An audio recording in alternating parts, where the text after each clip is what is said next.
Tanpa basa-basi, Mahkamah Konstitusi mengabulkan permohonan gugatan Wakil Ketua KPK Nurul Gufron yang menggugat batas umur calon pimpinan KPK serta penyetaraan masa jabatan pimpinan KPK dengan lembaga eksekutif lainnya. Apa sebenarnya tujuan di balik permohonan perpanjangan masa jabatan pimpinan KPK ini, pemirsa? Apakah murni demokrasi atau sejatinya konspirasi di masa pemilihan umum 2024? Untuk membahasnya sudah bersama kami ada pakar hukum tata negara Ferry Amsari. Selamat pagi, Mas Ferry. Selamat pagi, Mas Ferry. Pagi Mbak Mas Ferry. Mas Reno. Pagi. Mas Ferry, masyarakat harus menghargai, harus mematuhi putusan dari Mahkamah Konstitusi. Tapi perlu dipertanyakan juga, memangnya benar MK ini offside? Kalau offside-nya di bagian mana, Mas Ferry?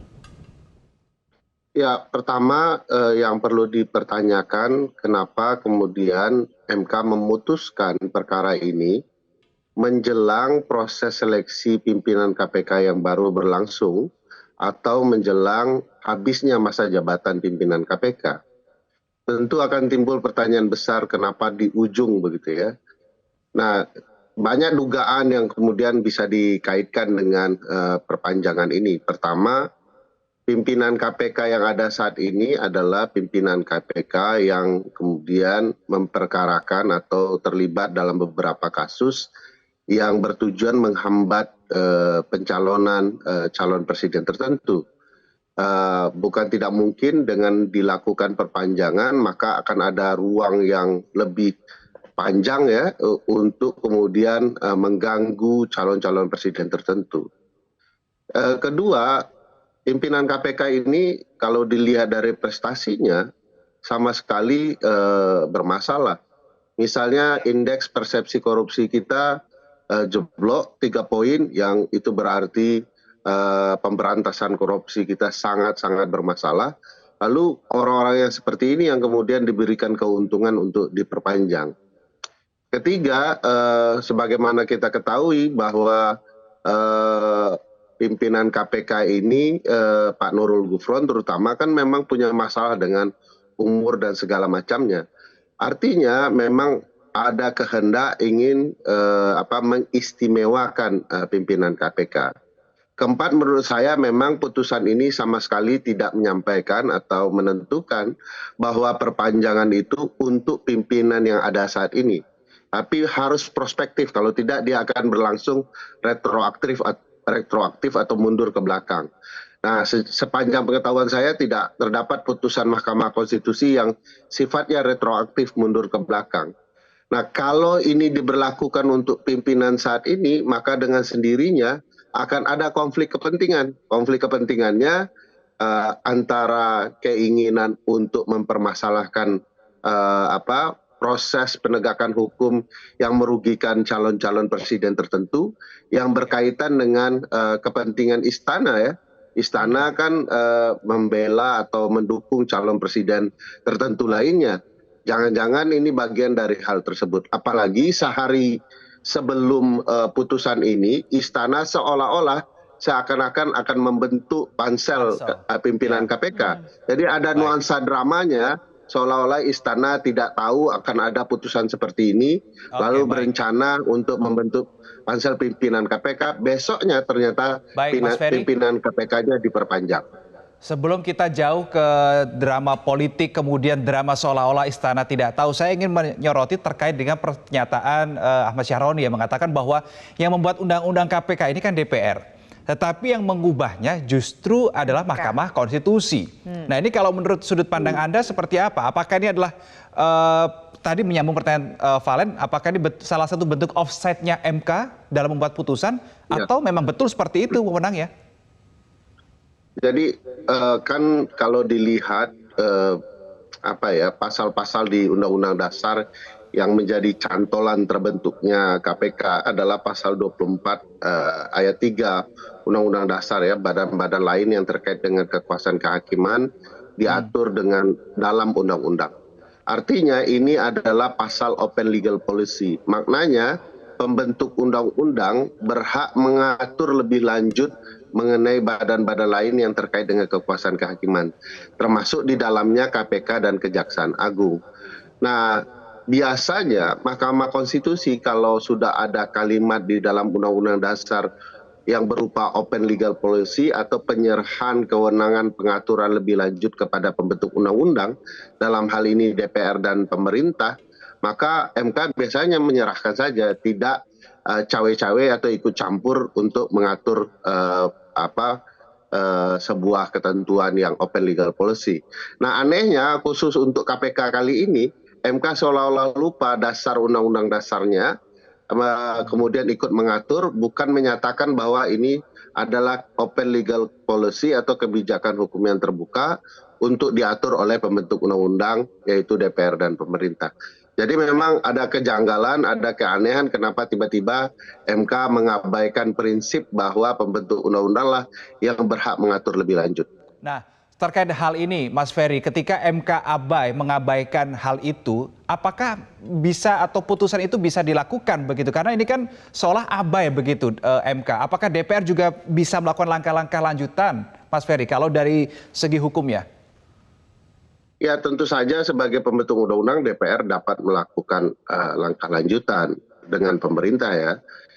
Apakah kemudian melakukan revisi atau kemudian mempertanyakan maksud dari putusan ini ke Mahkamah Konstitusi.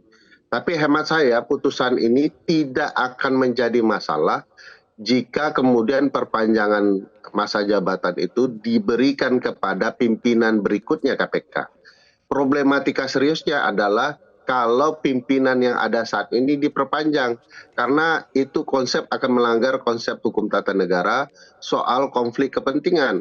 Kalau memang ingin ya jauh dari konflik kepentingan, permainan politik, ya sudah tidak apa-apa. Tapi untuk pimpinan KPK berikutnya, bukan untuk pimpinan KPK saat ini. Jadi ada banyak kecurigaan, ada keanehan, kejanggalan. Tadi Anda juga sempat sebut, Mas Ferry, ini ada dramanya soal pembentukan pansel, tapi tiba-tiba besoknya sudah diperpanjang masa jabatannya. Biasanya kalau Firly nanti habis nanti bulan Desember, saat-saat sekarang ini harusnya sudah ada panselnya. Seharusnya bagaimana nih, Mas Ferry? Ya, kita kan dari awal sudah mempertanyakan seharusnya pimpinan KPK yang baru itu akan dilantik November yang akan datang, tapi panselnya masih belum dibentuk. Tiba-tiba kemarin sudah dibentuk, harapannya publik sudah mulai ingin berpartisipasi ya. Tapi faktanya setelah pengumuman itu, 1 hari setelah itu tiba-tiba keluar putusan ini. Jadi agak janggal saja bahwa istana seolah-olah sedang berencana membentuk pansel, walaupun baru pengumuman, tiba-tiba besoknya MK jatuhkan putusan yang membuka ruang ya pansel itu gagal dibentuk. Jadi ada seolah-olah drama ya antara istana dan Mahkamah Konstitusi.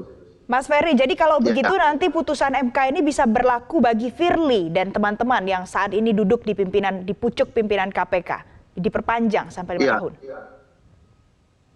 Bisa saja dimaknai begitu karena putusan MK sendiri tidak terang benderang ya. Ini bagaimana pemberlakuan putusan ini. Makanya saya membawanya kepada teori hukum tata negara bahwa tidak boleh diberlakukan kepada pimpinan yang sedang menjabat saat ini.